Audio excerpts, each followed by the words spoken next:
All right, welcome back. Oklahoma 9:12 here on your Wednesday morning, and lawmakers, they are going to head back to the state capitol early as Governor Kevin Stitt calling for a special session, and the focus here, tax cuts. So we have the governor in studio with us this morning to talk more about this. Governor, welcome to the show. Thanks for coming on. Thank you so much. Good to be here. All right, so let's talk more about this special session. Walk us through what you're asking lawmakers to vote on here. Yeah. All I'm really saying is, listen, put up for a vote a quarter-of-a-point tax cut for Oklahomans. We can absolutely afford it.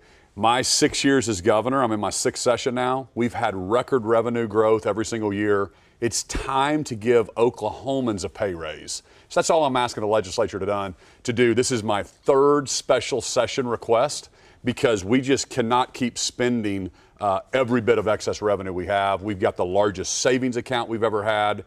And inflation is literally costing people more. Their dollar is not going as far as it used to at the grocery store, at the gas pump, everywhere. So we can absolutely afford to do it. I believe in smaller government, lower taxes. Let's get it done finally this session. And Governor, continue with that, because you did say you want to give Oklahomans a pay raise here. Yep. And you talked about inflation, but how do you hope that this tax cut, it helps Oklahomans? Yeah, well, basically, it's going to, every single paycheck, you're going to get more money in your paycheck. And remember, a tax cut, the money doesn't disappear. It just doesn't get washed through the government. It stays in your pockets to take your kids to out to eat, to go buy a bicycle, school supplies, whatever the case is. And that money turns through our economy 7 times is what they say. And so I'm just asking Oklahoma, I'm asking the legislature, let's finally get this across the finish line. We can absolutely afford it. Let's stop growing government.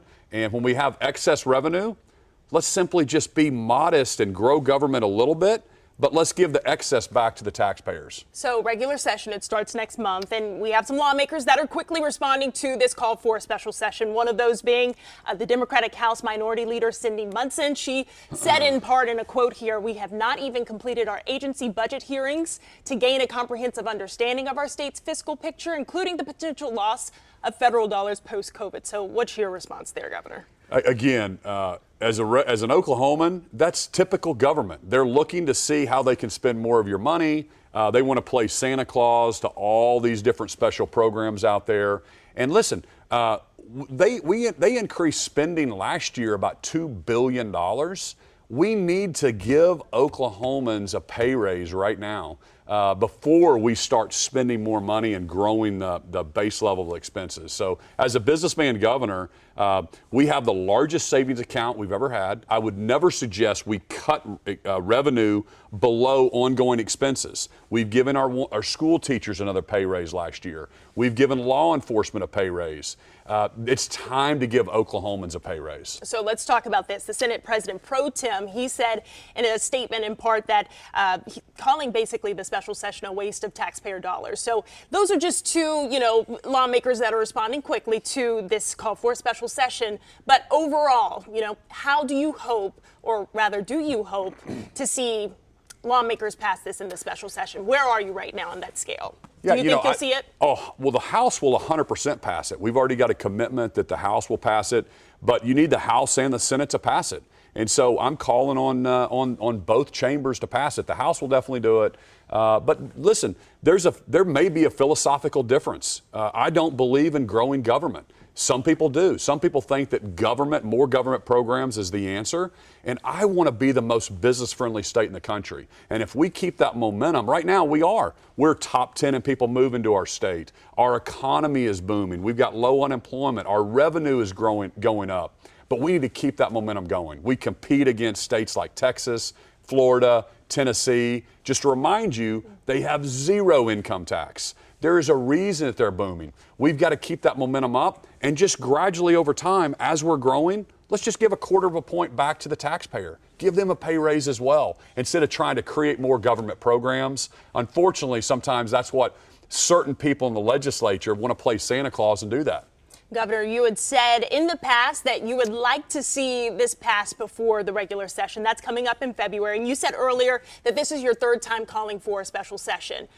Right now, what do you tell Oklahomans out there that are looking to see this pass through, and also those Oklahomans who might not agree with this as well? Yeah, I mean, of course, there's going to be people that want to grow government, and there's people that want to if you're a government employee or if you are beneficiary from the government, you want us to continue to spend more money.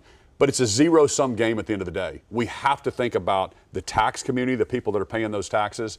I called a special session in 22 because they didn't get tax cuts done. I called a special session in 23 because they didn't get tax cuts done in the regular session. If we don't put pressure and get this done, do we think something's going to change in regular session this year? Again, as a business person, you can't just spend every dime that you can every single year. And then expect, if you do have a revenue downfall, you're in a worse situation. I cannot, in good conscience, tell Oklahomans that we can keep raising the base level expenses and not be in a bad situation after I'm gone. The reason we're here is because we've been fiscally disciplined. The reason we've invested more money in education than any other governor in history. I've done more in 5 years than they did 25 years before I got here. Did you know that? Because we've been fiscally disciplined, and we need to keep that momentum going and continue the growth that we have going in Oklahoma. And part of that is signaling to the business community and recruits coming in and commerce coming in that we're going to be the most business-friendly state in the country. And Governor, I can see you're very passionate about this, and I do want to ask you, just kind of describe your journey in this has been 3 special calls for special sessions. So describe what it's been like in trying to get this done. You know, what's interesting is the House has passed it every single time. The House of Representatives has passed all the tax cuts. They've given a smorgasbord of different options over to the Senate. The Senate has not taken it up. And so you just have to ask yourself, do they believe in smaller government? Do they want to cut taxes? I don't know what's going to change if I don't keep calling for it. And I would want Oklahomans to know, if I could write the laws and already do it, it would already be done. It would have been done in 22. We'd have had another quarter done in 2023, and we'd do another quarter this year. My State of the State last year, I asked for a 75 basis points cut. The reason we can't ask for 75 basis points right now is because we increase spending so much that we don't have room to do a 75 basis points now. And 75 basis points is 3/4 of a point, okay? And so basically, let's just do a 1/4 of a point. That's all we're saying. Let's not grow government this year. Let's give some of that back in a pay increase to taxpayers. Regular session starts in February. What are you looking forward to, and what do you hope to see here? You know, we're going to keep the momentum of a business-friendly state. We're looking at a lot of great, like Delaware, for example, is kind of the business capital. It's where all businesses go to get incorporated. We want to take some of their laws and the reason people are going there to be incorporated. We want to bring that here. I want to be the headquarter capital of the world. I want to make sure that the Devons and the Williams and the Quick Trips and all the corporations want to be located here in Oklahoma. So we want to keep that momentum going. And when we get that, what happens is it helps education, it helps infrastructure, it helps healthcare. We want to be top 10 in everything we do. So we've got all these initiatives across infrastructure, healthcare to continue to be top 10 in those areas as well. All right, Governor Kevin Stitt, thanks for coming on, giving us this update on that special legislative session.